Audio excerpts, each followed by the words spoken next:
Hey guys, John here, and welcome back to the VPS Avenger 2 Master Course. In today's video, we're going to be talking about the oscillators. So by default, we start off with a saw wave. We can click on the top of the oscillator where it says saw to change the different waveforms. So under this VA shapes, under the basic shapes, we have our saw, we have our square, our triangle, sine, noise, and static noise. Now you're going to notice that every time we click this, we hear a preview of the actual waveform. If this is something that we don't like, we can disable this by clicking on the speaker icon right over here. So there's a lot of different shapes to pick from, but for now, let's just double click on saw and start with the saw wave. The first knob that we should look at is called level, and this is our volume control for this oscillator. And we'll also notice that this knob looks a little different than some of the others, and that's because this has a subfunction that we control via right-clicking and dragging. We can see what the subfunctions do if we hover our mouse over the knob and look at the bottom of Avenger in the tooltip window. So in this case, the subfunction is panning for this oscillator. So if we left-click and drag, it's going to adjust our volume, and if we right-click and drag, it's going to adjust the panning, and we can double left click to reset the default and double right click to reset the panning. Below the level knob is the transpose knob, and we can transpose this oscillator by plus or minus 48 semitones.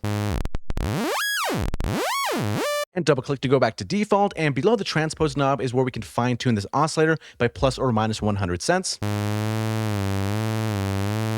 And what's really cool about this one is it also has a subfunction. So if we hover our mouse over this, this says random pitch. So if we right click and drag, then we're going to get a random pitch every single time that we hit a note.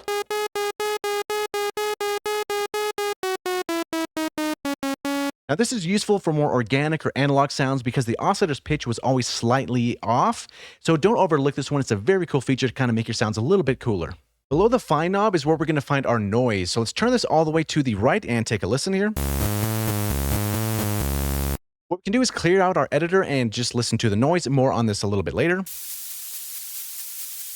So this also has a subfunction, so if we right click and drag, we can change the type of noise that we listen to.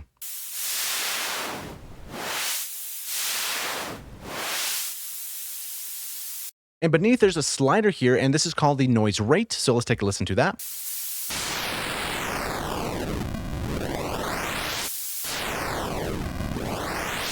Now this is perfect for different types of lo-fi sounds, so definitely don't overlook this one as well.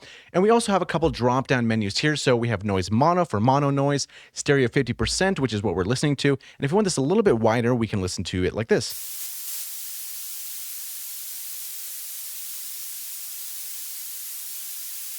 And finally, we have an option for phase locking, which is basically going to lock the phase of the noise so we get consistent noise every single time. The next thing that we might want to add is a little bit of unison, and we do that by increasing this mix slider.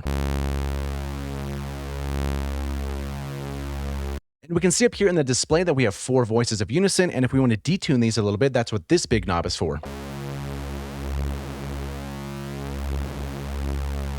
We can also pan the voices with this pan slider.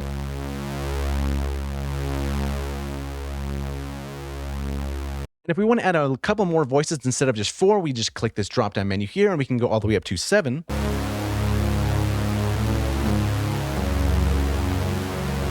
And another important thing to point out here, so we have this thing called pan compensation, and this is best demonstrated on 2 voices. So we go on 2 voices and play a note.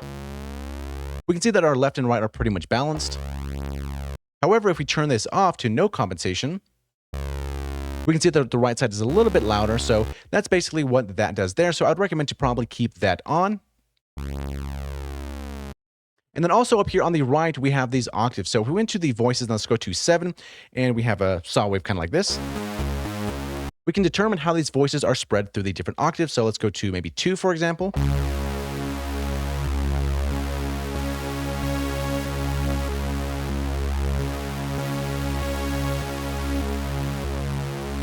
Definitely a very cool feature to have. If we ever want to add vibrato inside Avenger, it's actually very simple to do so. Right beneath the D2 knob is our vibrato section, so if we have a saw wave kind of like this here, we just have to increase this amount knob. And it's that simple to have some vibrato.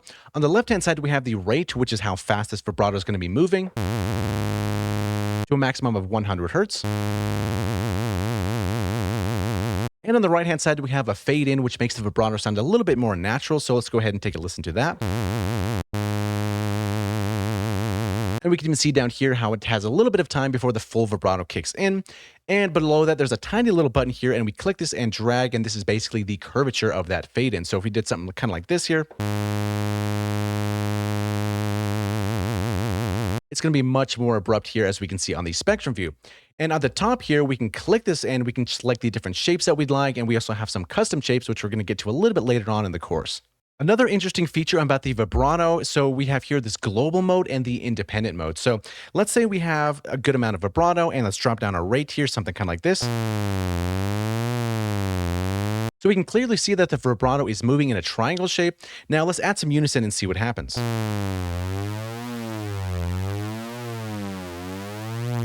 So here, all the unison voices are following this vibrato. However, if we go from global to independent, that is not going to be the case.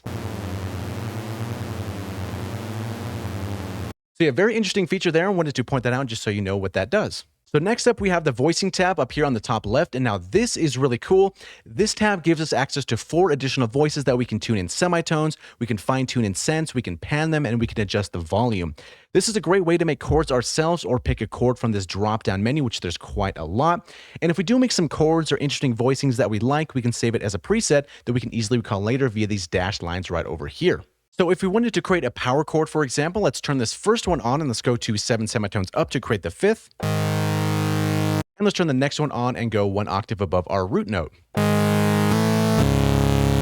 we can pan these left and right if we'd like to. And maybe do some fine tuning. And we can adjust our volumes too if we'd like to.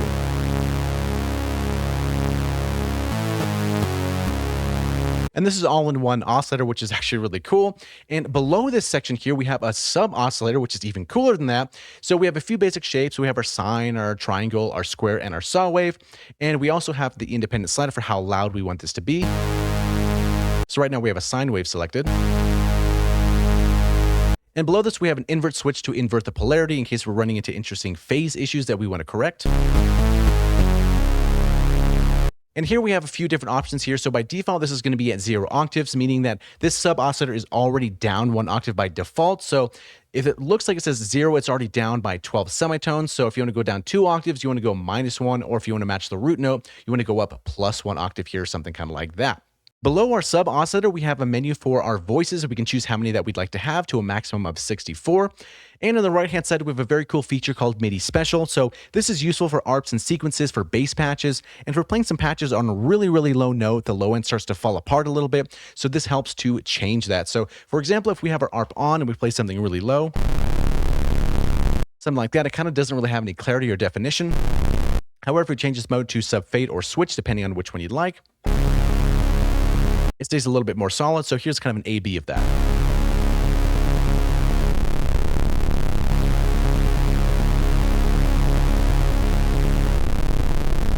So definitely a useful tool to know that that is there. To the right of the voicing tab, we have a Quantize tab. And here we can quantize the pitch of our oscillator to any scale that we'd like and modulate through those different notes. So first we have to turn it on by clicking the power button. And to the left-hand side, we have 1 octave of keys, and the ones that we select will be the only notes played. So let's choose a major scale from the scale preset list and cycle through the pitch knob, which has a few different options. We have pitch full or pitch 1 through 3 octaves. So let's take a listen to this right here.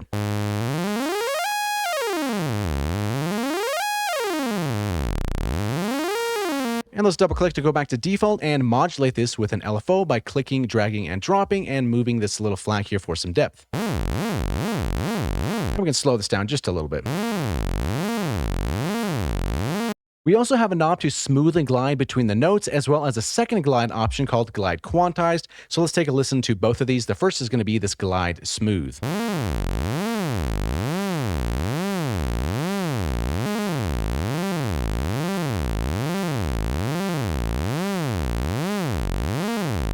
And at the bottom, we can choose what will trigger the quantizer to change the notes. So for example, if we select ARP notes down over here and move to our ARP tab, and let's make a couple of these pretty obvious. So let's kind of do something kind of like this here. And then let's take a listen to that as well.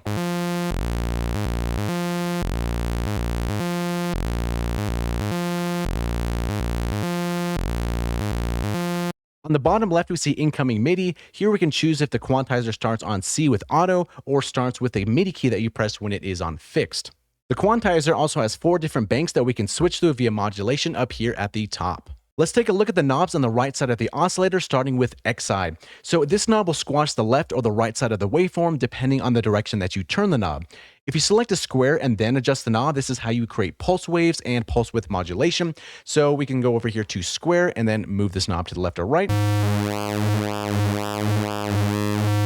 And it's really that easy. We also have a different option, so if we click this drop-down menu here and go to Xside Mid, this is basically going to zoom in or out the center of the waveform depending on the direction of the knob, and this is best demonstrated on a complex waveform, so let's select the square here, and let's go down to something complex here, and maybe, for example, go to Dub Growl, and then take a look at this here.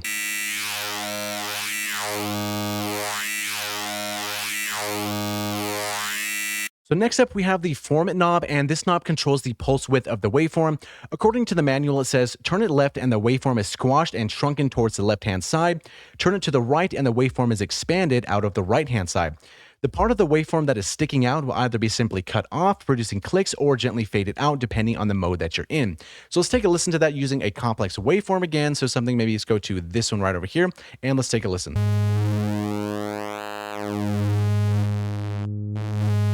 Let's try a different waveform as well.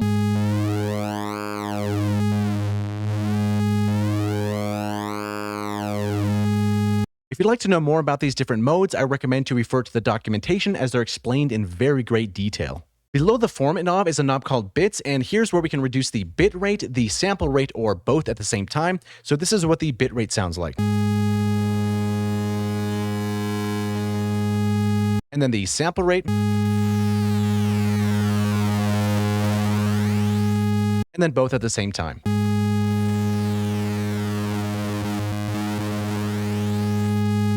So next up, we have Oscillator Sync with a few different modes. Oscillator Sync needs 2 oscillators to work, and what happens is that the waveform of one oscillator is reset based upon when the second oscillator restarts its cycle, and this effect produces very interesting tones. So this main knob down here is basically going to be the pitch of the second oscillator, so let's take a listen to that real quick.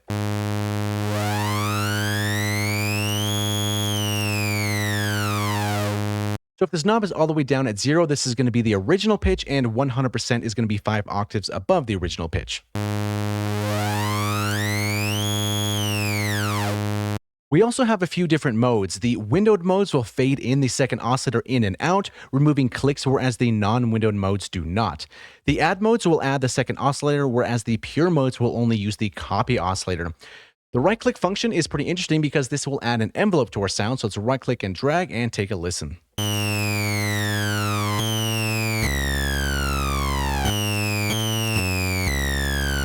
And beneath the knob, we have this horizontal slider, which is basically going to be the timing of the envelope. All the way to the left is going to be 50 milliseconds, and all the way to the right is going to be 3,500 milliseconds.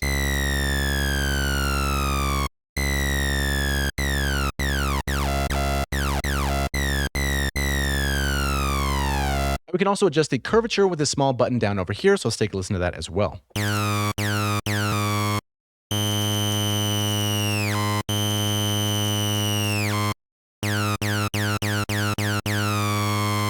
So let's take a look at how we do frequency modulation in Avenger. Frequency modulation is where the frequency of an oscillator modulates the frequency of another oscillator. How strong this effect is controlled by this FM knob right over here. Now, if we select where it says Sine, we have 9 different waveforms to choose from, as well as 3 custom shapes that we can make in the LFO section. So a quick example of this would be selecting this custom LFO1, and for this demonstration, we go to a sine wave, and let's give this some depth here. So now in the LFO section, we have custom LFO1, and we can change the shape here, which is going to change our shape over here.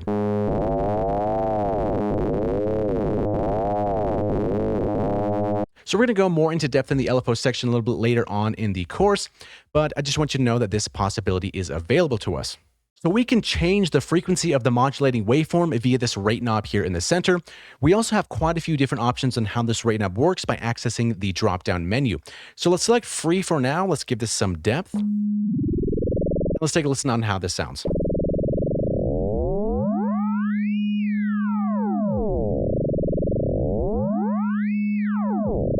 So some of these drop-down menu options are actually pretty interesting. So if we go here to semitones, this is going to move in semitone intervals. And one of my personal favorites is going to be octave, because a lot of the times using octave intervals is actually going to be pretty useful. So let's take a listen to that.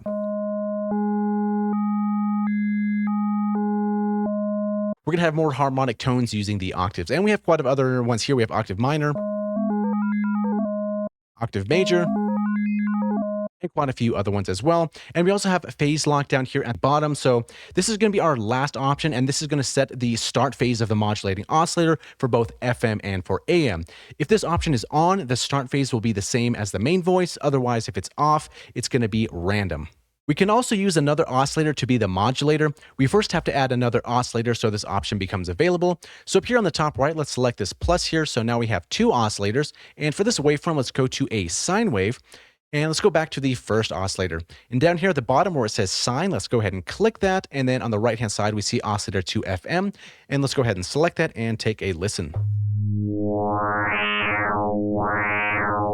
So now oscillator 2 is going to be the modulator. And as soon as we tell Avenger to use another oscillator as the modulator, that oscillator will be muted and used for frequency modulation only. So this also means that the routing for this oscillator will be disabled as it's used for FM. However, you can adjust the oscillator and modulate it as you would with any other oscillator. The FM knob has a drop-down list with 4 different options. When we're using an oscillator as a modulator, only 2 of these options are going to be available to us: the FM continuous with aliasing and the FM oversampled with high CPU usage. According to the manual, the FM continuous mode continuously generates FM signals and is therefore smooth. But because of this, it can cause aliasing, whereas the FM oversampled option does not. So let's take a listen to that real quick. Let's bring down our volume as to not hurt our ears and give this some depth and take a listen here. So this is going to be the first version, the FM continuous with aliasing. And then now oversampled.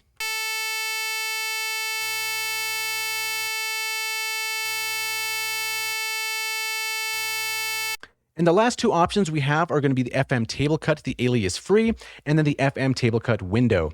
And according to the manual, the table cut modes generate FM in blocks, so similar to how wavetables work. Intermediate steps which do not fit in the table will sound different than the normal FM mode. This mode is completely alias free and sounds very clear. The only difference of this mode and the windowed mode is that a fade in and a fade out will be at the beginning and at the end of the table to reduce clicks when a wave doesn't fit properly inside the table. So amplitude modulation, or AM, will modulate the amplitude of a waveform using another waveform, producing some really cool sounds. The rate knob here works with AM as it does with FM. We have all the same shapes available to us. The only exception is that we cannot use another oscillator for AM, as that is reserved for FM only. So let's take a little listen to this as well.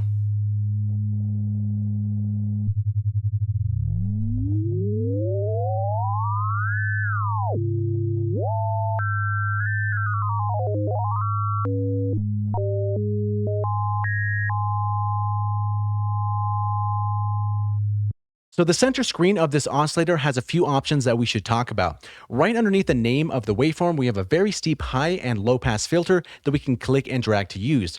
We're also going to see the editor follow the changes as we sweep through, so let's take a look at that.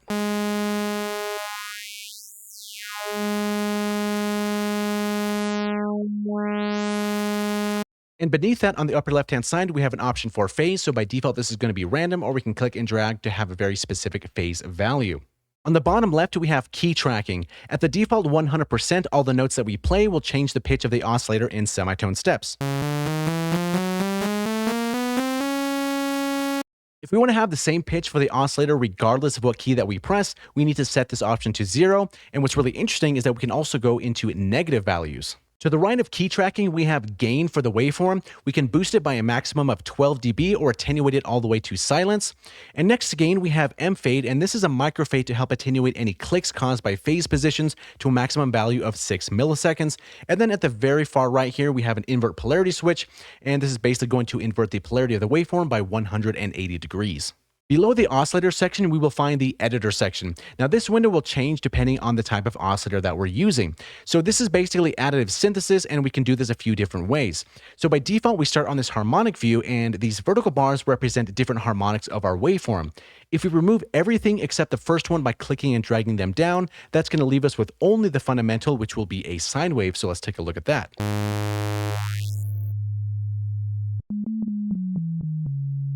On the bottom of the bars, it'll tell us exactly which harmonics these are. The darker unlabeled bands are going to be our inharmonic bands. This type of editor is great for creating organ-like sounds if we target some of the octaves.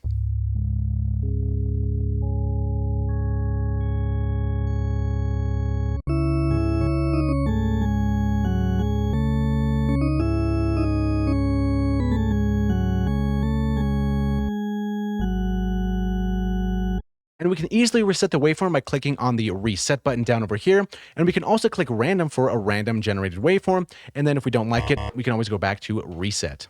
If we select free mode over here on the left-hand side, here we can freely draw in a waveform by clicking and dragging, something kind of like this here. We can also hold Alt on our computer and draw straight lines like that.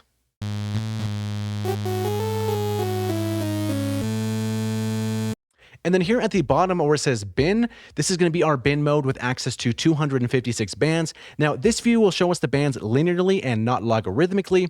The highlighted bands are going to be our octaves, and then we can always look at the tooltip on the bottom of Avenger to see exactly which one we have highlighted. And since this is such a small window right here, we can always scroll in with our mouse to have a little bit better view for our editing. We have a few different controls in this editor window. The first thing that you should probably know is that we have dedicated knobs for low passing and high passing the signal that also has a slope to the right of it. So if we don't want such a steep filter, we can always adjust the slope. So something like this, for example, let's do a little bit of a low pass. Then we can adjust the slope.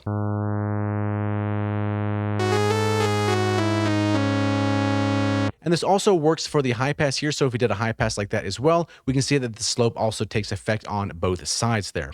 The end sweep knob is a very cool feature inside Avenger. So once we start drawing a certain shape inside this editor, we can then use the end sweep to move it around the frequency spectrum. So let's take a look at that real quick. So we have an interesting shape like this here, and we can move it around the frequency spectrum. Now this is very cool to modulate. Now this end sweep comes with two different options. By default, the sweep moves only the shape, but our low pass and high pass are going to be static and they don't move. However, if we click this menu here and then go to enabled, now we can move the low pass and the high pass along with the shape here, kind of creating an interesting band pass. So let's give it a nice low pass here and also a high pass. And then now we can move this around.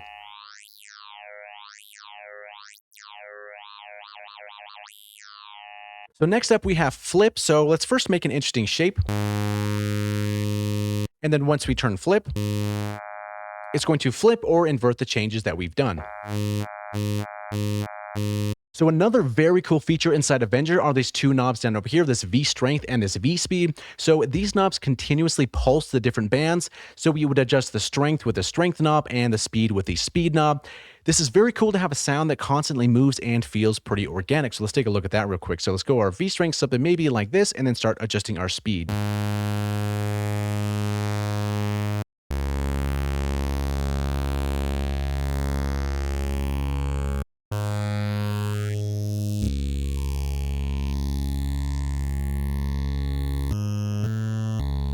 Something like this would be really cool on pads to kind of have that ever-changing waveform.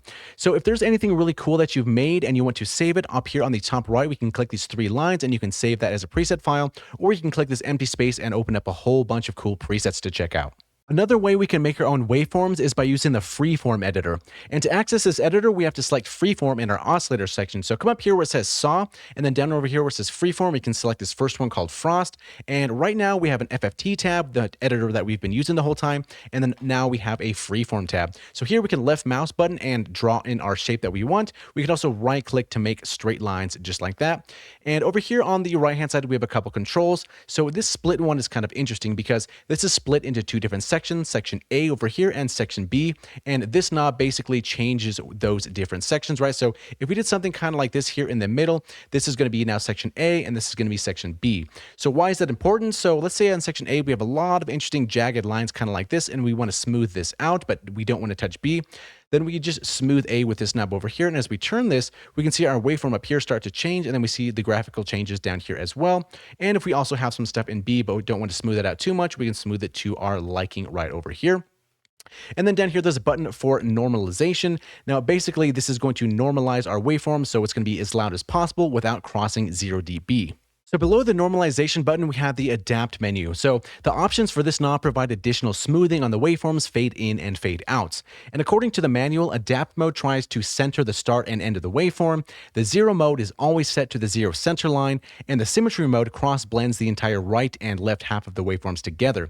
So if you've made a cool shape and you want to save it, right click the waveform display in the oscillator section and choose where you want to save it for easily recall later. So we just right click just like this here, and then it says create shape, go to whatever folder you have, and then save it under the root, and bam, you have now saved that waveform. All right, guys, that's it for this video. In the next video, we're going to be talking about wavetables, granular, multi-sample, loop, stuff like that. So thank you so much for watching. Hopefully you learned something, and we'll see you in the next video.